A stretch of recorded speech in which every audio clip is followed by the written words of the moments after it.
Tonight, we're exposing a criminal subculture that costs us millions of dollars each year in damages.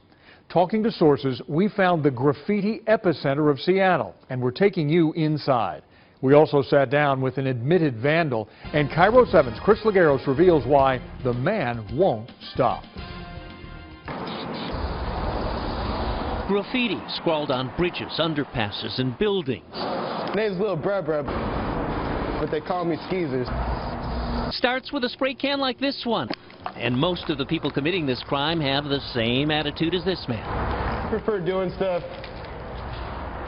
in the heat of the moment in the street, illegally. This guy dressed in black and wearing a mask calls himself Lil Bruh Bruh, or Skeez. What he does as a hobby is illegal, and he would only talk to us if he could conceal his identity. Once you get into it, it becomes very addictive in a way. With permission from an art manager at the Old Rainier Brewery, Lil Bruh Bruh demonstrated what he can do with a spray can in a courtyard that's become a graffiti gallery. Every graffiti writer is an egotistical maniac.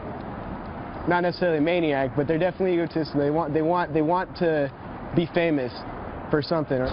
Something in this case is a tag, a personal signature, Skeez.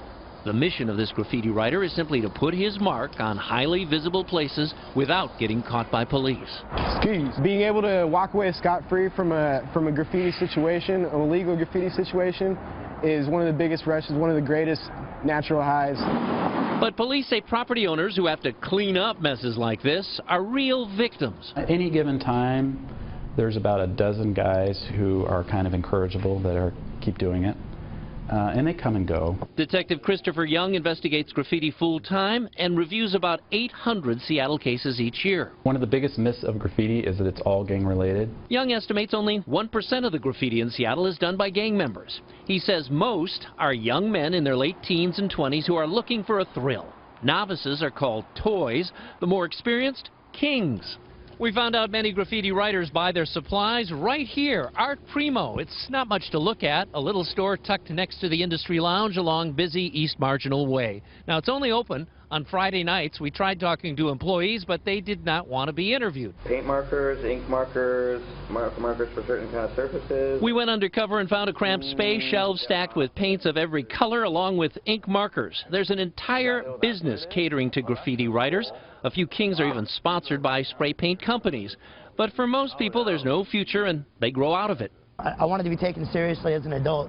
This man gave up graffiti a few years ago. He was anxious to move into a more legitimate art, one that couldn't get him in trouble with the law. He didn't want to give us his real name either and told us to call him Jay Gatsby.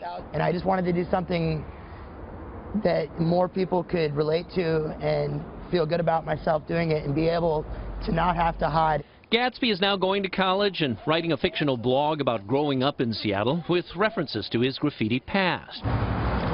Lil Bruh Bruh remains an active writer, even though he was caught by police and did both jail time and community service. It made no impression. Basically what it teaches you is just be slicker next time. Don't get caught next time. In fact, he said if he can get away with it, he'll write graffiti for the rest of his life. In Seattle, Chris Lagueros, Cairo 7 Eyewitness News. Art Primo also sells paint to legitimate artists. There is no crime in supplying graffiti writers, but if you paint on somebody else's property, the penalties for malicious mischief can be up to a year in jail and fines of up to $5,000.